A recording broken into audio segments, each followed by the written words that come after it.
Welcome to Camo Office Hours. I'm your host, Eden from Camo. Today's show is focused on all of the questions regarding switching from using a phone or a webcam to using a professional camera setup. So what I mean by professional camera is really using a DSLR or mirrorless camera. As we get started, I'd love to know in the chat what you're currently using for your main camera and where you're joining us from today. Please feel free to drop any questions you have for us into the chat as we're talking. We'll answer camera questions and topical questions as we go.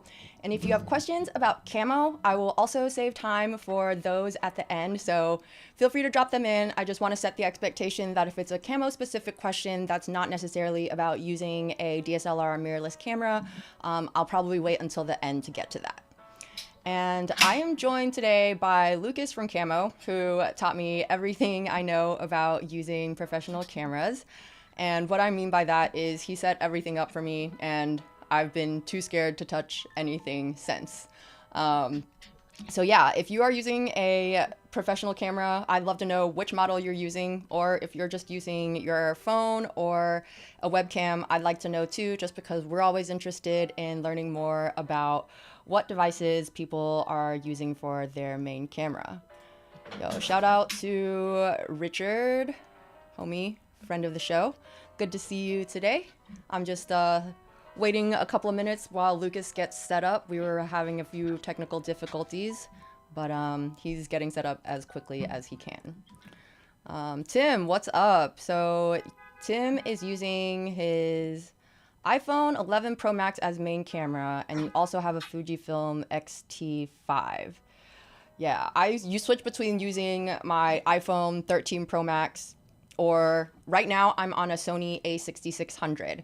And I'm not gonna lie, after it's been set up, I have barely touched any of the settings on the other side of it. I've really only changed the focus settings, or actually not changed the focus settings so much as just made sure that it is still on the right focus setting to be focused on me.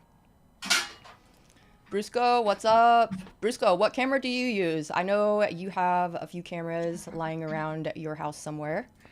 George, good to see you too. George, what do you use for your camera? I don't think I know what you use, so I would love to know.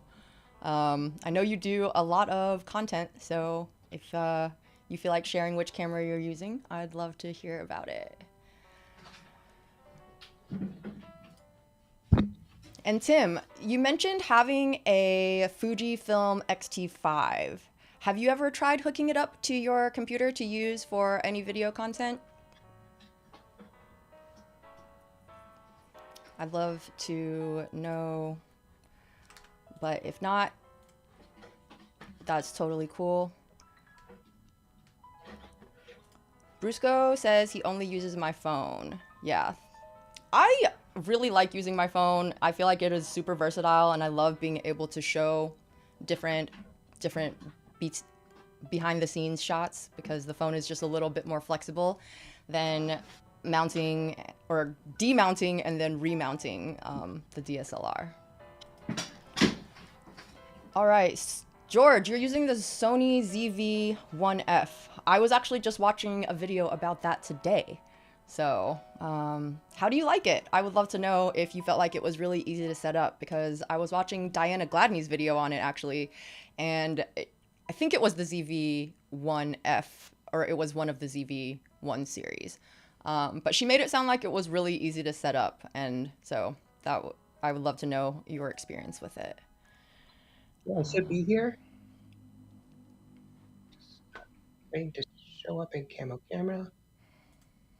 So Tim hasn't tried it with Mac. Got you. Well, if you have any questions about getting set up to use it, we will be taking those today. And Lucas is almost done setting up, so he'll be joining us very, very shortly. A couple of ZV-E10s for backup shots. How do you like the ZV-E10? I'm curious. I'm seeing a lot of Sony. I love that. A lot of Sony. That is good to see. Obs bought Tiny 2 and old iPhone 6 Plus with Camo. How is the Tiny 2? I'd love to hear about the Tiny 2 experience.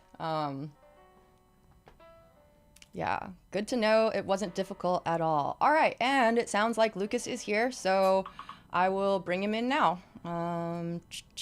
Lucas, welcome to the show. Hey! So sorry I'm late.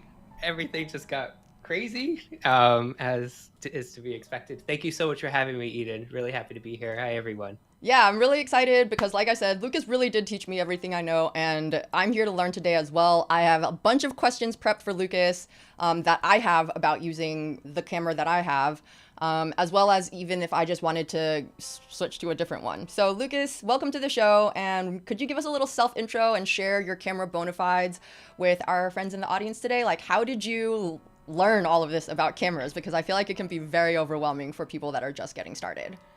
Yeah, sure. Let's see. I've always loved cameras. Started with, just kind of little point and shoot little film ones. Um, I went to journalism school, and that's when I actually started taking real kind of photography classes. That was in New York City, which is a great place to be taking pictures and learning how to use a camera. And I got my first digital camera, which was a Canon G2 Power Shot, I think. It cost like $1,000, and I think you can probably buy one now for like $100 on eBay, if that. But I loved the photos I was able to get out of it. I had so much fun with it. I learned, I think it was 3 megapixels or something like that. Um, 3 megapixels, my wow. yeah, I loved my photography professor. I was like the star student, and so I remember at our final, we had like this magazine shoot towards the end of the year, and we were shooting the cover for like the student magazine, and he handed me his camera, and it was like an amazing little moment. It was this massive Nikon. I think it was like the D1 or something. It was like the first digital Nikon. So I think it was about 8 megapixels. It probably cost like $5,000. That made me, it was like, kind of like a holy moment. Um, and so, yeah, from there, I kind of, I went back to school for other stuff, but ended up having my own photography business in the States, and then moved over here to the UK, which is where I am right now, and started shooting in the outdoor industry. And more, the cameras I was using, had great video potential, and I started shooting video as well. Though I started out, as a photographer, and kind of got to know my way around different platforms. Loved cameras all over the place. And now here I am in the world of desktop video, which is a new one for me.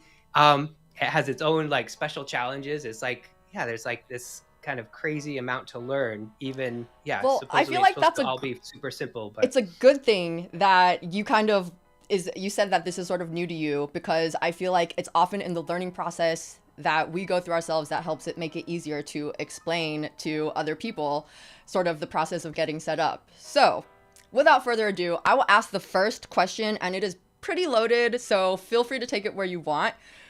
How do you choose a camera? If you've already decided to switch to a DSLR, how do you choose a camera? What do you need to look at? What do you need to think about? well, that's a very big question. Well, so there's DSLRs and mirrorless. So just to be clear, like the DSLR was kind of the standard for kind of going pro, but then mirrorless have kind of come along and replaced DSLRs. And mirrorless can mean so many different things. You can get a mirrorless camera for $200, um, or you could get a mirrorless camera for $10,000. So yeah, so basically to decide, I mean, what happens, I think, for a lot of people is they see what the people they're watching are using. My teacher used Nikon, and so I started using Nikon. And I was stuck with Nikon for a very long time for photography. And then I started realizing, wait a minute, there's this whole world of different platforms out there, and it looks like Sony is doing very exciting things with video and photography on the same bodies, and they're also much smaller, so I can bring them up mountains and not feel like they're breaking my back. And so I moved to Sony. And the thing is, you can kind of get, you have to buy into these platforms because they also, there's the lenses and all of that. So it So, what do feels you like a mean by big move. platform, Lucas? I'm not sure I understand what you mean by Yeah. platform. Do So you mean like so Sony Sony, versus Nikon or yeah, Sony, okay. Canon, uh, Nikon, Lumix, Fuji. These are, I would call them platforms because they have their own lens types, right? They have their own lens fits. You can't buy a Canon lens and try to throw it onto a Nikon camera. You have to buy a special adapter. So they do a good job of kind of locking you into these things. Um, though more and more people are mixing it up, and I encourage people to mix it up. But yeah, I think the things to think about first are practicality. Do you actually need this? Like, there's kind of the classic, thing. The camera I have. This is the Canon R5. It is, I would say, overkill for desktop video. It takes amazing desktop video, but really I use it. I bought it because it takes amazing video anywhere, and it takes amazing photos anywhere. So it does what I need in all these different places. And but for most people, right, you don't have to go out and buy an R5 to get amazing video at your desk. So that's one thing. And I mean, the price should always guide you. So I just have a I quick follow-up Yep. question about you mentioning that some cameras are good for taking video. Does that mean that they're for sure, I mean, they're good for taking photos. Does that mean that they will for sure translate to taking good video as well? Or is that something that you should really look into when deciding what camera to Yeah. get? Yeah, definitely not. Actually, Canon, I would say Canon's has been kind of behind the curve when it comes to actually, hooking up a Canon camera for a stream or, to your computer. Other companies are much better. Sony's kind of doing very well in that regard. Um, I think a lot of people are like Panasonic, Lumix. I think they are kind of they go both ways in a nice way. And what I like about Sony's, though I don't have Sony's anymore, is I used to have two Sony's. One was like the camera when the A7R, and the other one that was for photos, and then they had the A7S, which was kind of like the video one, and they could both back each other up, which was really good. But definitely, you can have like a Hasselblad or a Leica, like these cameras that take amazing pictures, and they will not work on your desktop. They will just be a big headache. Okay, so what should people like? What are some keywords people should search for when, like, if they just kind of want to do some general research about the best cameras that are available for the desk shooting, the studio video shooting experience like that we are in right now, like not like taking landscape shots or necessarily like on the go vlogging, but for this use case at your computer, how should people search for that? Because that's something that I'm like, you Yeah. can't just type in good video, good camera for good DSLR for video. Like it's that's something I ran into when I was doing my homework, so I would love to know what you think. Yeah. I mean, the things I would look for in a review of a camera nowadays is whether it can do 1080 or even 4K via USB, which is completely possible, and newer cameras can do that.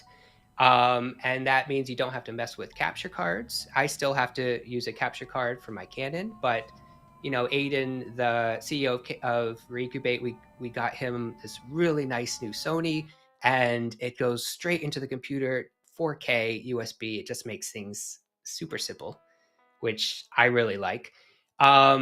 You need to make sure, I think a good thing for it to have is kind of iFollow autofocus, and have it be very responsive, because that's, you're usually working with such kind of a narrow depth of field, and that's kind of why you're going up to these cameras anyway.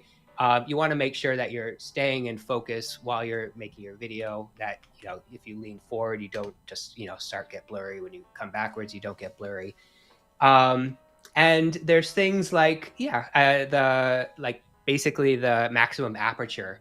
If it's Okay, just a hold on one mirrorless second. point and Because yep. before we get into aperture, because you mentioned focus, So that is the one setting that I have touched on the camera, because I think one time when I was adjusting it, I accidentally took it off of continuous focus, which is what it should be on if I want it to stay focused on my face, right? Yeah. Okay. Cool. And I do want to shout out Carter real quick, because this is his first time joining us on a live stream. So thank you for joining. We're talking about using DSLR professional cameras for your in-studio content creation. But if you have camo questions, feel free to drop them in the chat as well. And if you want to share what camera you're using right now, we'd love to know. Okay, so you also, okay, before you jump into aperture, I think we need to back up a little bit, because like that's getting into lenses a little bit, right? Yeah. Okay. Though you can also have like this little point and shoot, like the Sony point and shoot has a maximum aperture, even though you don't buy a lens to pop on it. Okay, well, I have some questions before we get to lenses.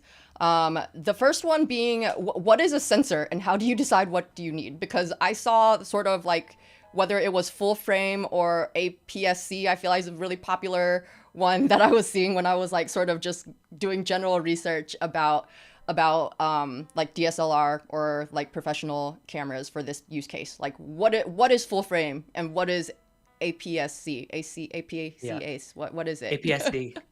Yeah, I mean, the sensor is like the eye of the camera. And, you know, in your phone or in a webcam, you have this little eye.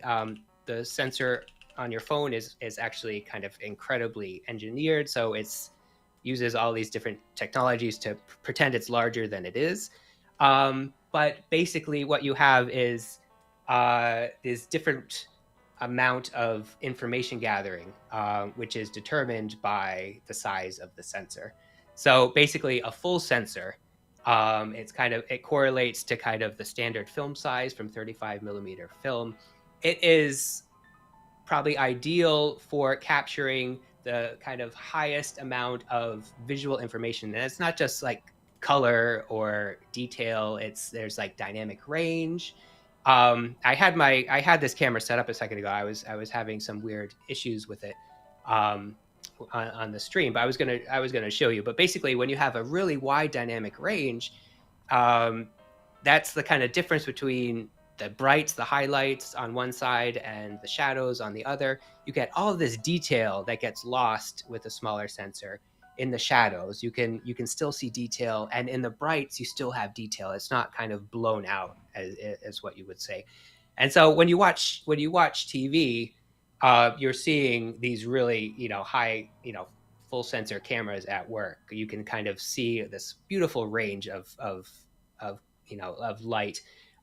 You get a better depth of field with a full size sensor.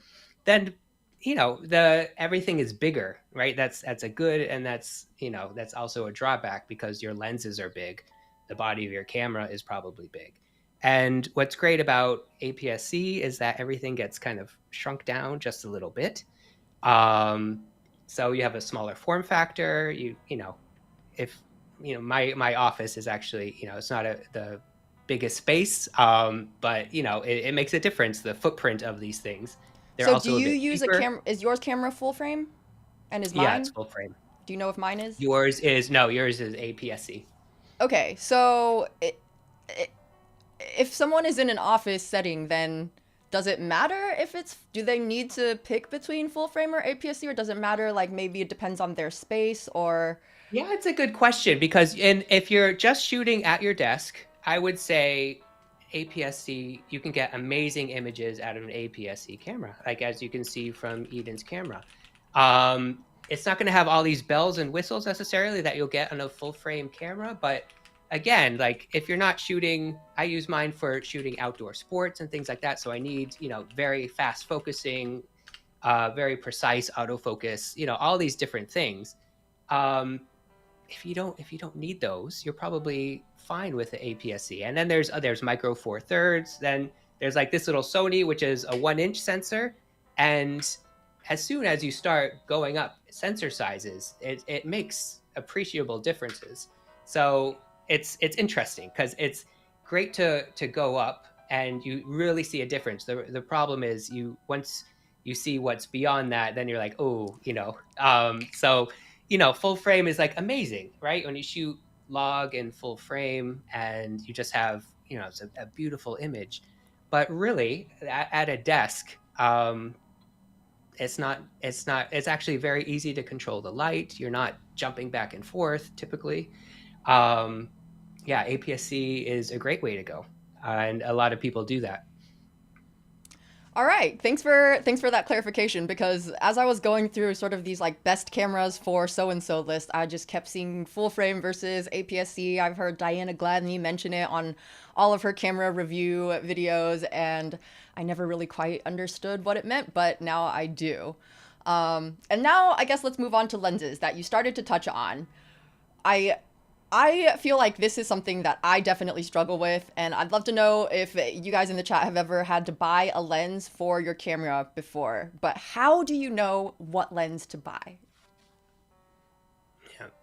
Well, I am a big fan. First of all, I'm a big fan of used. I rarely buy anything new. As you know, Eden, I love eBay. But there's really good in the States, in the UK, probably, yeah, in a lot of countries, there's a really great kind of Resale used market, yeah. camera. Yeah, because professionals are always kind of have to keep upgrading. Like I usually upgrade my cameras over time because they depreciate in value. And so it costs, yeah. So it's basically better for me to keep having the best camera, and I sell the other one while it has value, while it has more value to put towards that camera.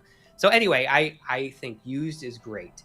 I think prime lenses are prime. Like really, if you're not out, I mean, if you're not out shooting a lot outside, shooting sports or doing, other kinds of video, I feel like you can't really go wrong with a really good, solid prime lens that you just stick on your camera and never have to worry about. Just put it on your desk, because basically all that engineering, like the engineering that's involved in going into a zoom lens, where a camera has to have really high quality imagery at every focal length, and supposedly keeps the same maximum aperture, though you have cameras that as you get longer, they kind of lose the maximum aperture.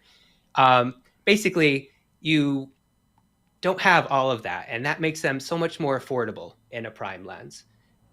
So basically on mine, I have this 24 millimeter prime lens. The only thing I what does 24 millimeter mean?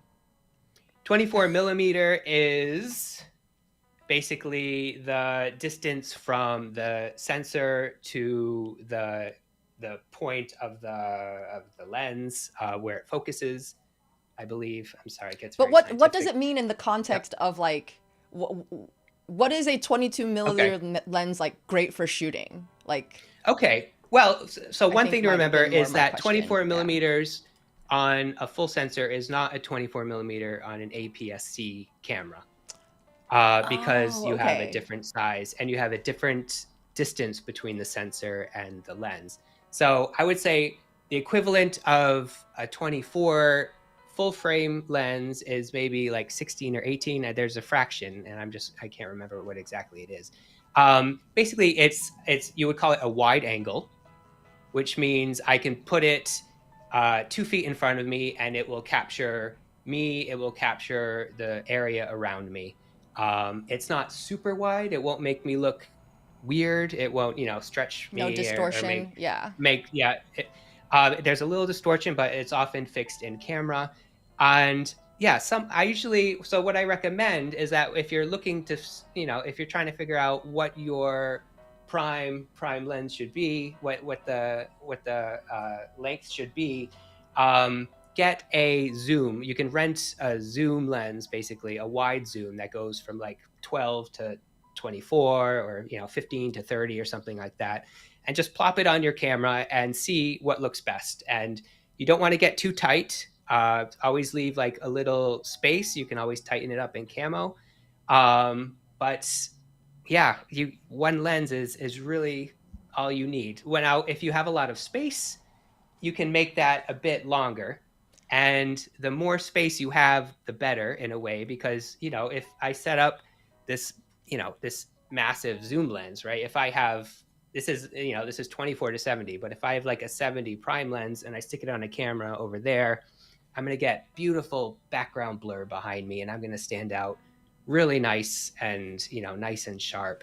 And so I wish I had more, more room in here when I'm shooting at my desk, because I could make, I could get things really kind of whispery behind me, and, get little points of bokeh light and things like that. But as they are, I'm really happy with this. And with the full frame, again, that's the benefit of the full frame. I kind of get maximum kind of background softness behind me. You would still get it probably with the APS-C. Okay, so I was totally paying attention that entire time. But like you mentioned prime lenses and zoom lenses, and Aiden also asked in the chat, like, what is a prime lens versus a zoom lens? Can you explain it to me like I'm 5? Because I literally am when it comes to this thing. I was like, I feel like you kind of covered it as you were talking, but I'm like, what is actually a prime lens versus a zoom lens? Sorry, a prime is a fixed focal length. So it's only 24, it's only 30, it's only 35. They're just one length. You can't zoom with it, basically. You can't get closer, you can't get any further. But if you look at a zoom, you see, okay, this goes from 24 all the way up to 70. So it's all of those focal lengths in one lens. Okay. Right. And so, so I need one of those usually, although I do like shooting with a prime outdoors. Zooms are very important for kind of outdoor sport shooting, so that's when I use it. But at my desk, when I'm shooting video inside, I'm all prime all the time. All prime all the time. I love that. Yo, we're gonna get to a couple of comments real quick. Carter says that his Nikon D3200 is old enough and low end enough not to be able to send video without an interface of some kind. I would say, have you tried using a capture card to bring in video just to like test things out? Or Lucas, do you know anything about this camera specifically? I know it's a bit of a pop quiz situation, but no, it's fine. I mean, I wouldn't be surprised if it can't. I mean, I used to have a D300, and maybe it had HDMI, but these things were made kind of usually before the technology that's used these days. And so they might even have the plugs, but they might not actually do what you want it to do, because they weren't optimized with that in mind. They were really kind of photography first cameras. It's crazy. Like I have this Canon, kind of really high-end Canon, and it's still like kind of a struggle sometimes to get video out of it into my computer. Like sometimes it doesn't want to. And I'm sure they've, there's like I think the R8, which I'm interested in, which is a whole lot cheaper, but with the same sensor. And the newer ones, right? The newer you get, the better the chances that you'll be able to, stream with it or make good video on your computer. But the D3200, I'm not sure. It might be that I feel like cameras produced after a certain cutoff date are more likely to have like HDMI outs or any way to actually connect it to your computer for streaming or video content. So yeah, I guess it's sort of just case by case, especially if you have an old camera to do some homework on it. But Carter also says he's using an iPhone 15 Pro Max. That's going to get you some really great video, because my 13 Pro Max, I'm even sometimes like, oh, this looks so good. So yeah, I just know that 15 gets a real nice video image. Yo, shouts to Matt Cave. He gets us because Camo makes even the cheapest cameras look so much better. All of the adjustments available are great. My better cameras get an amazing boost too. Love it. Matt, I would love to know, Matt, what are you using for your camera? Sorry if I missed that earlier, but always interested in knowing. Yeah, anyone that's new that's joined us, I see we've had some people trickle in over the last 10 minutes or so as we were talking about camera lenses and sensors. But what camera are you using? I'd love to know what you're using in the chat. We also have a question from our friend Brusco. What's the best camera to combat the sun's glare? Or what kind of specs should we look out for that? Combat the sun. Well, you need SPF for yourself. What if you're shooting the eclipse? Well, you can, what you'll need probably if you're having trouble with glare is a filter. You can get a filter that will help either kind of, yeah, a polarizing filter will be good. You can even get ones actually that will kind of allow you, that will darken things. So often when you're shooting video and you kind of have a fixed frame rate and you can't go any lower than that, or I mean, you can't go any higher than that, and it's super, super bright, they have to kind of put these on the lens to make things darker. But also you can have a lens hood, right? That's what those are for. So if the sun is coming at an angle, right, you can also buy kind of third-party ones. Probably if you buy a lens, they usually come with a lens hood, unless they're kind of these super wide ones, and sometimes they won't take any kind of hood. So you're kind of screwed if you have a super wide. But otherwise, yeah, there's different ways to shade the lens. I just love Doc's comment right here. He says he always uses primes and he uses the Adidas Zoom, which is just to walk closer. Yes. How do you walk closer to the sun? Doc Yeah. asking for a friend. No, I'm just kidding. No, zoom with your feet. That's what I was always told, right? Your feet are your best zoom. Yeah. And Chase Channel 5 asked what lens would work best at a One Us concert. If you were shooting a concert, is there a lens recommendation there? Super zoom? Is that the best one? Depending on your seats. Concerts are, I mean, it's super hard to shoot a concert. The light is nuts, right? Because you have extremely bright strobes and these lights going all over the place. I mean, phones are not great for shooting a concert. I mean, ideally, the problem is if you have a really long zoom and you're holding it in your hand, it's going to be very shaky. Oh, good point. And not in a good like Cloverfield kind of way, but just in kind of make you sick kind of way. Yeah, I guess, yeah, if you bring a tripod and ideally you'd find a place where people aren't moshing around you, and then you could use a nice long lens, and ideally you would have a sensor that could kind of accommodate a wider dynamic range, so you could play with all of those things. Yo, Video Like a Dad says, great suggestion about using the zoom lens to find the optimum focal length. Yeah, that's a great tip. He found that the 24mm was better than the 16 for his home studio, mainly because it doesn't show as much of my messy room. That's everything that is off camera is the messy room. But yeah, I also just want to reiterate the point that Lucas mentioned earlier about you can rent lenses to test out before you actually decide which one to buy.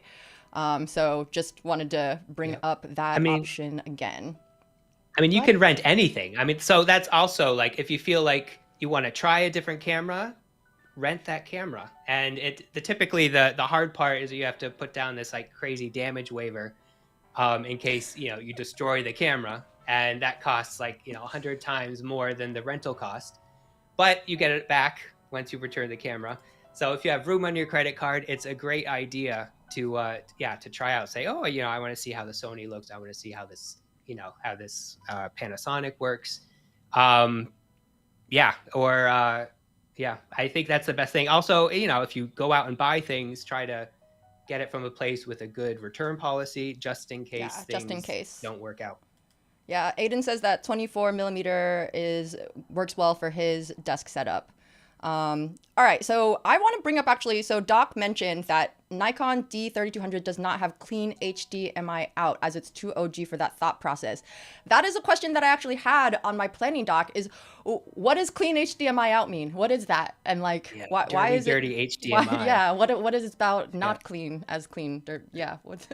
Yeah, thanks for that, Doc. I mean, that's the problem with a lot of cameras kind of that age, is that basically you can get video out, but you're going to see exactly what you see on that back screen, which is the readout of all the information. And that's what dirty HDMI includes, all of that stuff. So you can't really shoot video with that unless you're doing some kind of tutorial on camera settings, because, there'll be a little, autofocus thing over your face. There'll be the ISO, there'll be the white balance, all that information you do not want. So basically, one of the first things you do when you get a camera is dive in when you want to set it up for video at your desk, and you get that clean HDMI signal, which means you have to fiddle around in the settings, find in the menu where you turn it off, so you're not seeing all of that information. Well, I do want to shout out Doc. He says he uses a 17-28 2.8 Tamron for his studio set at about 20mm. And Matt Cave says he's using a 13 as his camera when streaming. Also use Logitech Brio 4K, but that one doesn't have depth of field. That's where Camo can come in and give you a little bit of that.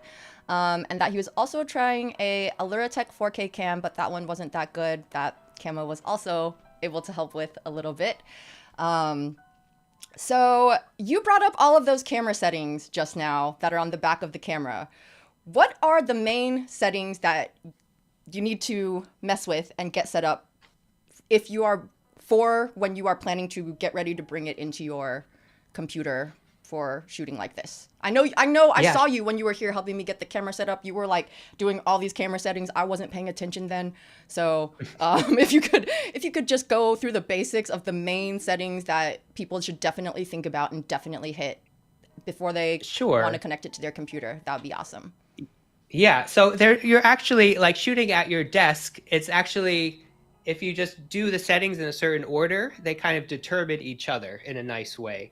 So first thing you want to do is make sure that your camera is set to video. This is an important thing because often people are like, why aren't I getting video out of this thing? And it's because it's not set to video mode. Then you want to choose your resolution, right? This is very important. You have to realize that like 4K is like 4 times the size of 1080p. So keep that in mind. If you want to stream in 4K, you need much more bandwidth to do that. So figure out exactly the resolution you need and, understand what the limitations are on your end in terms of, storage and things like that. Then you can set your frame rate. And basically the idea of frame rate, there's a fun little rule where you kind of set your frame rate based on your shutter speed. And when you're shooting video, typically a nice kind of smooth natural shutter speed is like 1/30 or 1/25, 25 frames a second. And what you do is you just kind of double that. So you make your frame rate. Sorry, I'm mixing up my shutter speed and my frame rate. Basically, if you're shooting at 1/25, you will have a frame rate of 50 frames per second, right? So if you're shooting at 1/30, you will shoot at 30 frames a second. 60 frames a second. Sorry, I'm okay. Gotcha. I was like, wait, not seeing the numbers in front of me. Yeah.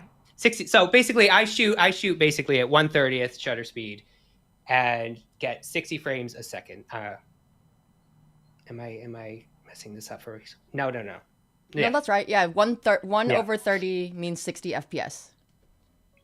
Yep. But no, I feel like I'm confusing myself even more. But so there's that rule, and I'm sorry if I've messed it up because I'm not good with numbers. Basically, so set your frame rate, set your shutter speed. What's a recommended frame rate for shooting at your desk? Shooting things at our desk. Like, I don't need 60 FPS or 100 FPS for shooting, just me talking, right? I mean, I know I move around a little bit. No, and actually it doesn't always look good, but also remember that also adds to the amount of data that you have to be like shoving through the wires or through your Wi-Fi. So actually it gets super difficult if you're trying to shoot at a, super, super high frame rate.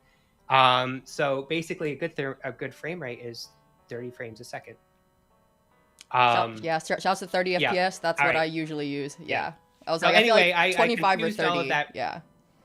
I confused all of that really, really badly. So basically 30 frames a second, you shoot at 1/60th shutter speed. Okay. Sorry for that, everybody. So if you're shooting 25 frames per second, you shoot at 1/50th shutter speed. So on the camera, it's usually setting a shutter speed and not so much actually just setting an FPS, right? Like FPS is not a setting, or it is a setting. Yes. But it's in a different place. So it's not a basic setting on the camera. Gotcha. So you kind of have to go in and you usually set your frame rate and resolution in the same place in the menus on your camera. All right. So go in. Yeah. So basically, frame rate, 30 frames a second, I think is usually good. If you're gaming, then that goes up to 60 if you want to match the frame rate of your gameplay. So frame rate, resolution, then shutter speed. Then you dial in your aperture, and basically, if you want kind of the nice soft focus behind you, you just do maximum aperture, whatever your lens allows or what your camera allows. it's 1.8, 2.8, 4.0. There we go, Doc. It's called the 180-degree rule. So basically, most people are just going to get as wide an aperture as possible, which means that number is as small as possible because it's a fraction. And then you move on to your ISO. And what you'll need to do is make sure that your ISO is as low as you can get it and still have kind of a good picture, because the higher your ISO is, the more noise you'll have in your image. So low ISO will be kind of nice, smooth, crisp image.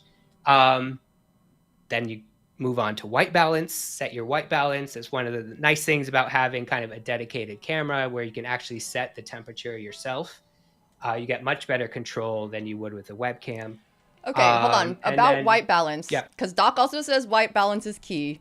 How do you set white balance? How do you know your white balance is correct? Yeah. Well, you can know the temperature of your lights. If you have video lights, they usually have a temperature, which is really helpful to know. If you want, you can take a photo of, you can hold up a piece of paper. Yeah, under your lighting. I'm not gonna lie, I've seen Doc, he has this little card thing that he always holds up. Yeah, a little card. So you capture reading from a gray or a white card, and then basically you feed that back into the camera, and it kind of sets that at neutral.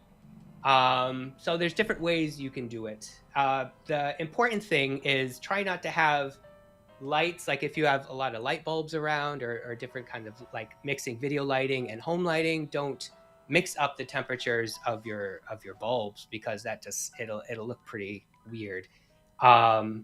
So basically I've swapped out most of the bulbs in my lamps, and so for like Philips Hue bulbs, so I can just make them nice and clean and white. And then when you turn everything off and you're back to it being home, you can kind of warm them up again and make them nice and yellow. But yeah, the white balance is super key. It makes you look like a normal human being. You can always warm things up a bit or cool them down to some degree to give it a nice look. But if you start getting a little too crazy, or if your reading is way off, it's not going to look very good. Yeah, I just want to add on white balance. I feel like that's something that I definitely notice a lot when using webcams or even using a phone, is that it's often very dependent on how the phone or webcam itself processes like white balance. And I don't know if you just balanced my camera's white balance for me, but I have never had issues with white balance using the DSLR. Yeah, I put in one. You can play with it, like if you feel that things are too warm or too cool. But as long, typically when you buy a video light, they're usually a certain temperature, but they'll tell you what temperature they are, and it's nice to kind of match those. It makes it super easy. Oh, that's true. Yeah, light bulbs do tend to say like have a temperature range on them. Yeah, 5,500 degrees and stuff like that. Yo, and Matt Cave Gaming says that he streams at 144 60 FPS, which makes the clarity nice and clean while maintaining stability. I do want to clarify, if you didn't notice in his handle, it is Matt Cave Gaming. So Matt is doing gaming content, and that's why 60 FPS works well for him. But also, as Doc says here, 30 or 24 FPS for talking heads, because FPS does not mean prettier picture. Yeah. All right. So are there any more settings that you wanted to make sure that we covered as the basics? No, I think those are the basic ones. And you can kind of, as you add lighting, of course, set up your camera with the lighting that you're going to use. So you kind of know what kind of settings to put in. But maybe, if your lighting changes, you'll need to go back in there and kind of reconfigure your settings a bit more. There's so much, there's just miles and miles of menus on these cameras now. Yes. And you can oh my God. Get lost down there. Like if you don't think I tried to start going through the settings of my camera, you are wrong. It is just that I started and I was like, never mind, I'll do this later. So yeah, Sony is supposed to be especially bad, and people. Yeah, I've heard great things about the Sony menu setting organization. Never come out. Yeah. Yeah. But Also, Doc has this yeah. comment here about balancing low ISO kills dynamic range for most people. Use the ISO that is native to your camera, usually 500, 640, or 800 for video for most cameras. iPhone 15 Pro sweet spot is 1250 ISO. I definitely know what that means. So, yeah. So they can have different standards. Basically, and also if you start shooting things like log and things like that, sometimes they have minimum ISO, so that bumps up the ISO much higher. Since Yeah. you mentioned So- log, what is that? Log is nice. Basically, look there, stands for lookup tables, but for most people, like there's different kinds of now I'm saying LUTs. I'm very confusing. Basically, log is raw image, raw video. If you shoot photography, it's kind of the difference between JPEG and RAW. So basically, when you shoot, I can't demonstrate because my camera is not hooked up. Basically, when you shoot in log, you're going to see kind of a washed out image, but you can see basically what it does is preserve all of that Detail. dynamic range. So Nice. there's so much more detail in there. And then you bring in the LUTs, which is what I just mentioned, and you add that to log, and you kind of make all sorts of magic because you have so much control over the look of the video. So I'm sorry, I'm just dying if you're at shooting in log. Doc's content comment. That log is a piece of a cut tree. So it's probably, most people don't shoot in log, right, at their desks. Films are shot in log, but I once I started, I was like, oh, it makes my lighting look so much more smooth. Then I had to go out and I had to buy some LUTs, and so I kind of went down this little rabbit hole. But yeah, it's not necessary to shoot log at your desk. It's fun if you want to kind of start working with color grading and fun editing, things like that. Give it a try. And LUTs are lookup tables for changing the color of your... So basically it's about the color values of an image, and you have like the calibrating LUTs that can help you kind of calibrate your image, make it look better. But then you have these kind of color LUTs that you can put on, and if you watch a movie like Traffic or something like that, where they have like such, or The Matrix, right, with like these such like color saturated with strong oranges or greens and things like that. Those are typically LUTs that are applied to this footage that gives them a very distinct look. So you can get very creative with LUTs. Yeah, I always like to say when I'm talking about LUTs, if people actually are having trouble understanding me, I always say, like, often in a movie when they switch to like a flashback to the past, there's usually like a color like difference that is super noticeable. And Camo also supports LUTs, so yeah. And Lucas thinks that LUT is pronounced lute. And Carter mentions having Lytra beam lamps from Logitech. They have some issues, but have good control for color temperature. When lights came out with the ability to control the color temperature, it was just like a total game changer for me, because just honestly, depending on what I'm wearing and the time of day, I'm very particular about my skin tone. I really like to be able to adjust the color temperature, and preferably in light form rather than doing it with like software. Okay, so we've talked about a ton of settings and things to consider when buying a camera. Let's talk a little bit about sort of other important factors to consider when switching from using a web phone or a webcam or a phone to using a DSLR, such as like the pain points you need to consider. One of my biggest ones was finding like a good dummy battery, because you can't just rely on using the camera battery itself if you're planning to do a live stream that's gonna probably go over an hour. And as we talked about earlier, needing to use capture cards to bring in to your camera, into your computer for video. What are some other pain points that you feel like people should definitely think about that they might not have before? Well, I mean, there's audio. If you're improving your video, chances are you'll want to improve your audio as well. I mean, basically the pain point is things get pricey. there's your lighting, there's all these other things to think about. And there's, a capture card is not a capture card. In my experience, a capture card is not a capture card is not a capture card. I've had good capture cards. I've had capture cards break. Yeah. And, it can be just basically you're adding complexity, right? And when you add, you're adding your microphone, then you add an audio interface. You kind of have all these different points at which something can break down, and you have to track that thing down and figure out what's going wrong. So often you can have something wrong, and you it's not as simple as simply resetting your webcam, right? You have to kind of track this thing down and figure it out. Yeah, I also want to mention, so I was almost exclusively phone for a very long time before I switched to this camera, which is, again, this Sony a6600. And okay, hold on, yo, I gotta address this comment. Doc says, Eden, I'm sorry, but most cameras today are mirrorless, not DSLR. That tech is almost dead. There's a big difference. No, thank you for calling me out, because I feel like I kind of use them interchangeably, even though I know actually by definition that they're not the same thing. So I guess we should stick to using mirrorless moving forward a little bit more. Doc, I always appreciate the call out, so please don't stop.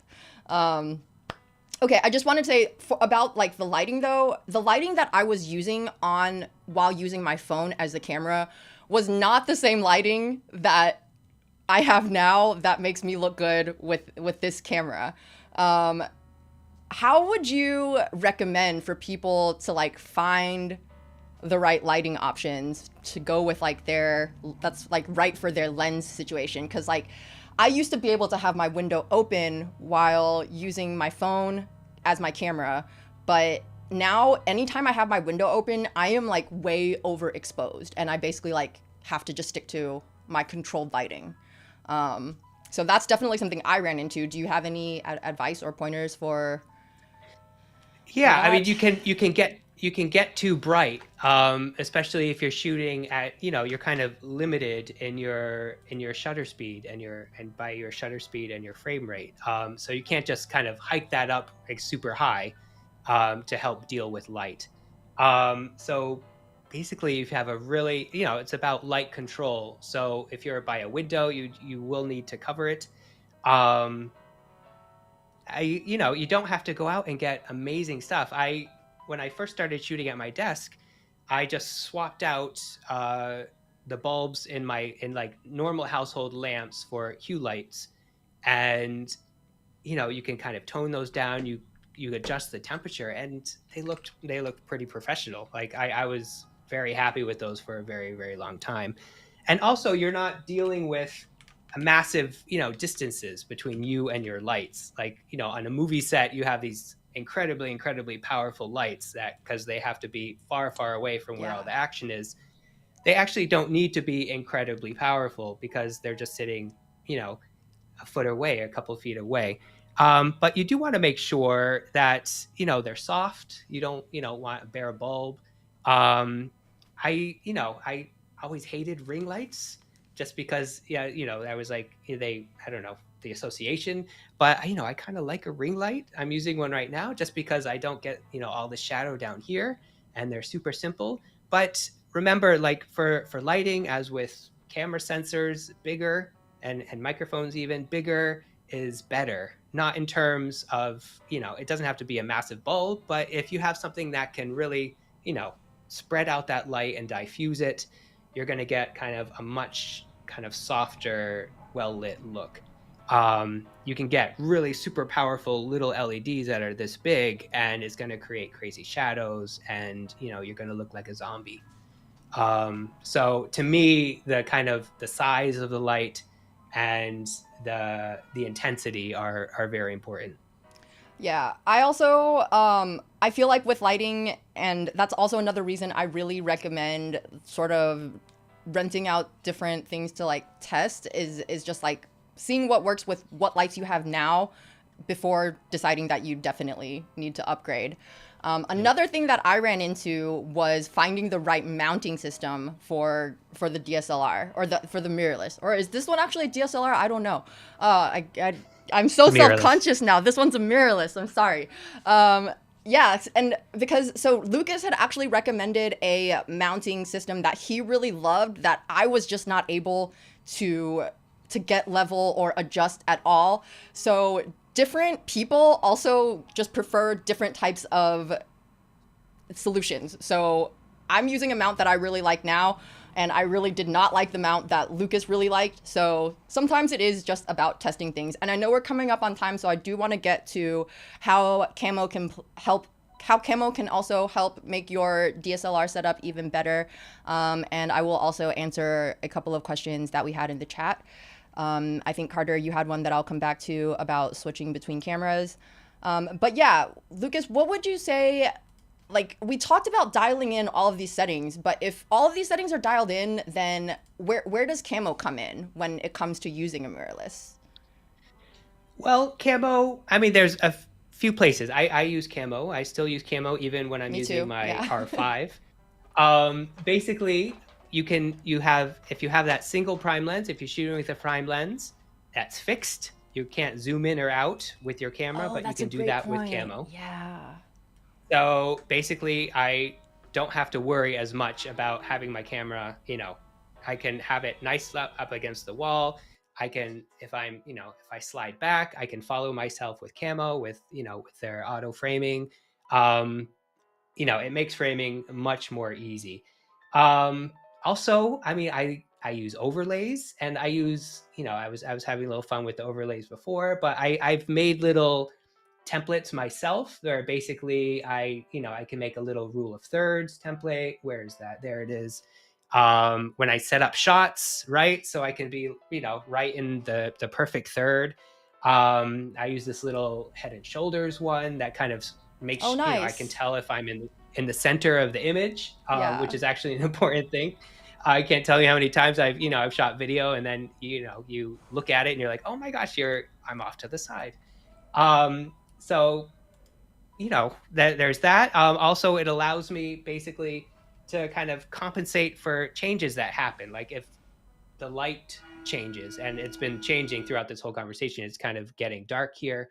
Um, I don't have to turn the camera around and fiddle with things. I can just kind of pop up, change the adjustments just a little in Camo. And I mean, I shot this super long 7-minute take this morning of a video. Um, Dialed everything in, like the framing, got everything really nice in Camo, um, and saved it. And I threw it into Premiere Pro. I was like, oh my gosh, there I didn't have anything else to do. Right? I all I had to do was improve the sound just a bit, take out the echo. So it saves a lot of time in that regard. Yeah, So yeah, Doc I says mean, he uses it to adjust the picture without needing to get up and go behind the desk. Because I will say that's also yeah, probably one of the things about using um, a mirrorless camera with a bunch of settings on the back is that once you have it mounted, sometimes it's not that fun to take it down just to like change one setting. So Camo no, it's can not fun. really I help mean, with if that. you're shooting video, right, then you put it back and it's different, right? So you want to keep Yeah. that camera in one place. Yeah. And also, I use the filters, right? I import LUTs into Camo, Yeah. and if I'm shooting in log, like like a Oh, snob so or if you something were like that. shooting, if you were shooting in log like a snob, like you said, not your words, not mine, Hmm. um, you could bring it in and just add a LUT with Camo, and it could still look. You could still get a look similar to like what you're using now, what you have now. Yeah, I mean, you can it's like like you add the LUT. I have like 40 LUTs in my filter gallery. You add the LUT, and then you kind of dial in the strength of it, and there's if you want to go down that road, and it's a long and winding road, there's LUTs that are specially created for each kind of camera. So I went and found the ones for my Canon. Nice. So I just add those in Camo, and it looks amazing. Yeah, and I want to shout out our friend Jeff Greenberg because he actually is the one that came up with all of the bundled LUTs that come with Camo. So if you have ever used any of the LUTs that are already in Camo, those are from the homie Jeff Greenberg. Yeah, Carter uses the zoom and frame functions of Camo primarily. I always say that the zoom, pan and zoom is like, it seems like such a basic little thing, but like it is so clutch to be able to just crop in a little bit closer to your face or crop out. I love to make the joke that sometimes I eat it, you know, in my office and there'll be like a half-eaten sandwich back there. And if I feel like it's really distracting, I can like crop it out and nobody will notice. Yeah, well, just being conscious of time, Lucas, do you have any last sort of thoughts about using DSLR mirrorless cameras? If we last call for questions, also for people that are still hanging out with us. Yeah, Jeff is Yeah, Doc's I bestie. think. I mean, I think the only thing I would say is like, you know, I was thinking in the beginning like this is about professional cameras, but really professional means so many different things now, and you can make really professional content with your phone, right? You can make, it depends what kind of stuff you're making. So really, I mean, it's important to think about what you need, to max out what you have. And I shot, like, I can't believe the cameras that I used in the past to do like professional shoots and just pushed to their limits and got good imagery out. And then of course when I upgraded, I went forward and got more expensive cameras. I was like, oh, these are amazing.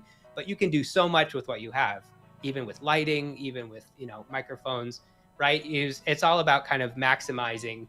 You don't have to go out and buy the newest thing. You can buy something used, but also chances are good that you can make what you have go a lot farther. All right, thank you. And I have two camo questions that I want to get to before we end. Lucas, are you cool to hang out, or do you need to run before? It's just two questions. It's good. All right, cool. So the first question is, Carter, you asked, you said, I send video from my phone through Camo to OBS. Can Camo control a second camera, such as an older iPhone, as an additional source to OBS, or do I have to operate Camo to switch between the two cameras? So right now, you do have to just switch between the two cameras within Camo, but we have gotten so many requests for multi-phone, multi-device, multi-camera support that we are definitely working on that feature in order to be able to, you can bring in more than one video source with Camo. So right now you do have to switch, but hopefully sooner than later we'll be able to get multi-camera support over to you guys. And DJ Hero King says, I use Camo on the iPad. Is there a way to lock the aspect ratio? Sometimes it changes when you touch the screen to move the square. So yes, in the layers tab, if you long press on the video or any element, if you long press on it, you can long press from the sidebar or on the editing canvas itself, you'll see arrange or delete options pop up. If you hit arrange, you will see more menu, you'll see another menu pop up, and from there you can lock or unlock the aspect ratio. So yes, you definitely can. And yeah, Carter says the zoom and pan saves from the messy office. Yeah, total lifesaver there for sure. All right, well, thank you everyone so much for joining us today on the stream. Lucas, thank you so much for your expertise. I feel like a lot less like a fraud now when it comes to being able to have meaningful conversations about mirrorless cameras, not DSLR, because that's a totally dead technology. Who even uses DSLRs anymore these days? Go out and buy a cheap DSLR. But make sure it can do clean HDMI out, or you won't be able to use it for your video. Yeah. Doc. Yeah, thanks so much for having me. And yeah, I tripped a little on some of the math. I was told there would be no maths, but yeah, I think we got there. And thanks for bearing with me in the beginning with my technical difficulties. No, it's all good. This is live. We do live. We roll with the punches as they come up. Yo, Doc, thank you so much for joining. Hearts, everyone. Thank you, Brusco. Thank you, Carter, for your joining us for the first time. We're so glad to have you as part of the community. DJ Hero King, I'm so glad I could answer your question for you. And yeah, with that said, I am so happy about today's show. And I will see you guys all in the next live stream. All right, where's my outro stream? There it is. Oops, wrong one. There we go. Big head. There we go. Yeah. Let me get over here. All right, thanks, Eden.